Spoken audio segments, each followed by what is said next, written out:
All right, welcome to another passion fruit tutorial. In this video, we are going to go over how to do question 4A from the 2024 APCSA exam.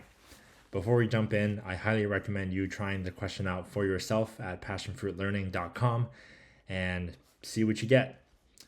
All right, let's go through how to do this question. As always, we will read the question together, we will write out some pseudocode, and then we will turn this into Java.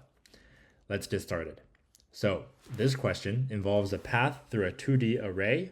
We are given a location class that represents a row and column position in that 2D array.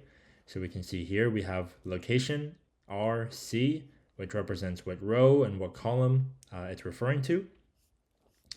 This problem also refers to a grid path class, which contains the actual 2D array. As we can see here, it has grid. So I'm actually going to make a note here. So we have grid is the 2D array, right? This is the actual array that we're dealing with. And it says we need to determine a path. We have to write two classes. The first class that we're writing is getNextLoc. It takes two things, right? Row and call. So we will write out, we're given int row, int call. And as always, we want to remember what exactly we want to use, what we're given, and also what we want to return. So speaking of which, check that out. We have to return a location. So I'm going to just make sure that we don't forget about this. We have to return a location. And again, location, how do we do that? Location takes two variables, R and C, and they're both integers. All right. Those are just some notes for myself. Let's actually get into the exact method that we need to write. So it says we need to write the getNextLoc method, which returns a location object that represents the smaller of two neighbors of the grid element at row call, according to the following rules. The two neighbors that are considered are the elements below the given element and the element to the right of the given element, if they exist. If both neighbors exist, the location of the neighbor with the smaller value is returned. Two neighbors will always have the different values. And then if only one neighbor exists, the location of the existing neighbor is returned.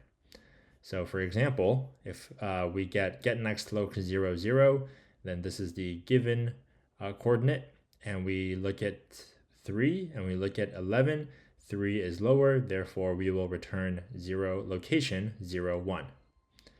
All right, and then as another example, if we get nextloc 4, 3, which means we go to the fourth row and then the third column, this one does not have a neighbor on the bottom, therefore we will only look at 25. So we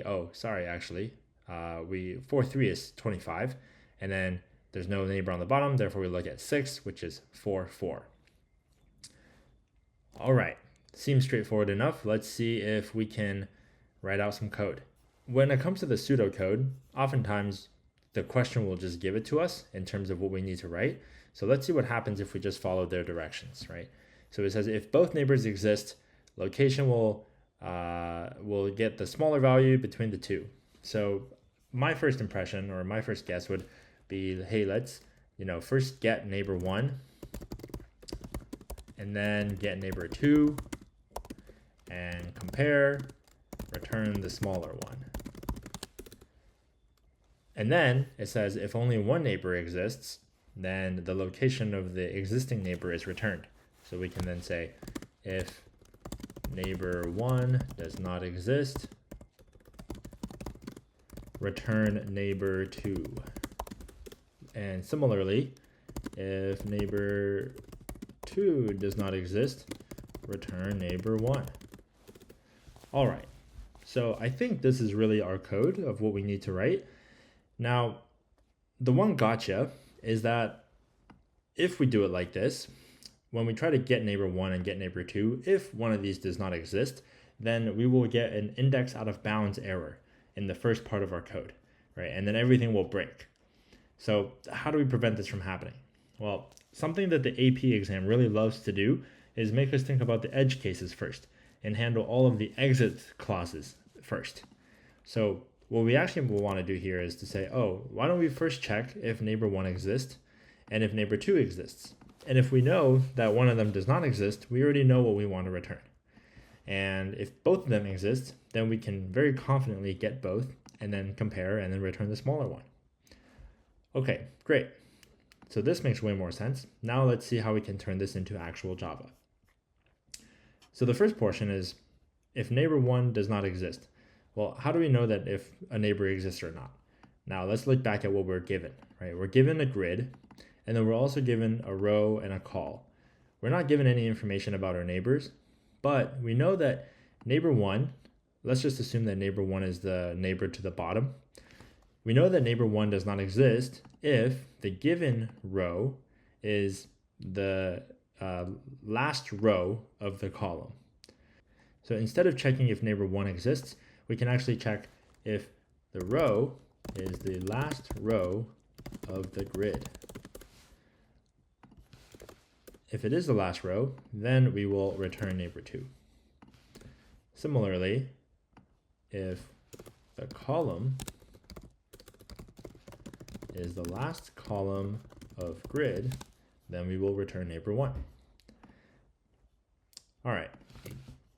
And then after that, we can just do this.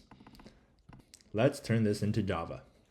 Okay, so if we want to know if the row is the last one in the grid, all we have to do is compare it against grid.length minus 1. Remember, grid.length is kind of the same as how arrays work, and we just add a minus 1 to actually get the actual index of the array.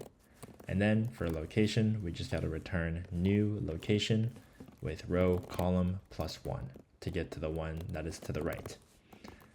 Similarly, for a column, we compare it against grid 0.length minus 1, and then we return new location with row plus 1 and column.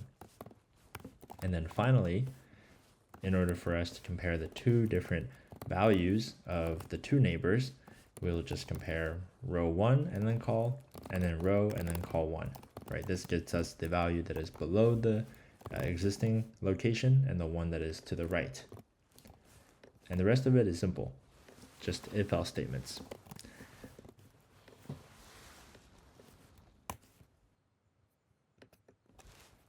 All right, now let's check our answer. All right, boom, we got 3 out of 3. Exactly what we were looking for. Okay, that's it. Easy peasy. See you next time.